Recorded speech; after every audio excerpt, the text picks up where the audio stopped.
AP రాజకీయాల్ని మలుపు తిప్పిన ఆ రోజు 40 ఏళ్ల చరిత్ర అని చెప్పుకుంటున్న పార్టీ 3 సార్లు సీఎంగా చేసిన వ్యక్తిని అరెస్ట్ చేస్తే ఇది అన్యాయంగా చేసిన అరెస్ట్ అని మాట్లాడడానికి ముందుకు రాని 40 ఏళ్ల చరిత్ర కలిగిన పార్టీలోని ఏ ఒక్క నాయకుడు వెంటిలేటర్ మీద ఉన్న పార్టీని అయిపోయింది ఇంకా మా పార్టీ లేదు అని వాళ్ళ వ్యాపారాలు ఎలా కాపాడుకోవాలో ఎవరి పనుల్లో వాళ్ళు బిజీ అయిపోయిన 40 ఏళ్ల చరిత్ర కలిగిన పార్టీ నాయకులు 3 సార్లు సీఎంగా చేసిన 70 సంవత్సరాల పెద్ద మనిషిని అన్యాయంగా అరెస్ట్ చేస్తారా అంటూ నడి రోడ్డు మీదకు వచ్చి స్పందించిన గొప్ప వ్యక్తి పవన్ కళ్యాణ్.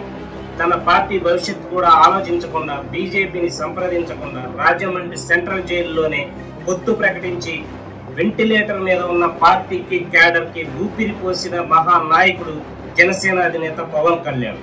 అలాంటి నాయకుడికి ప్రజా రాజధాని అని నేడు మీరు ఇస్తున్న గౌరవం ఏ పార్టీతో కనీసం తెలుసుకోలేని అమాయకులు కాదు ప్రజలు.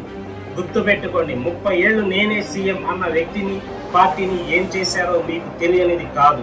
పవన్ కళ్యాణ్ గారు, మీరు కూటమికి పురుడు పోసి కూటమి భాగస్వామ్య పార్టీల సంపూర్ణ విజయానికి మరుగున పడ్డ రాజధాని అమరావతిని బ్రతికించిన యోగి మీరు. మీ జనసేన పార్టీ త్యాగాలతో పునఃప్రారంభం కాబోతున్న నేటి అమరావతిలో మీ స్థానం ఎక్కడ?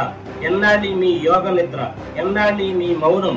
మోసపోయింది మీరా లేక కూటమికి ఓట్లు వేసిన వారా? ఇంతకీ తప్పెవరిది? పొత్తుకి శ్రీకారం చుట్టిన పవన్ కళ్యాణ్ దా లేక కూటమికి అత్యంత మెజారిటీ ఇచ్చి గెలిపించిన ప్రజలదా? చెప్పాల్సిన కనీస బాధ్యత మీకు లేదా? నాదెండ్ల మనోహర్ గారు, హరిప్రసాద్ గారు.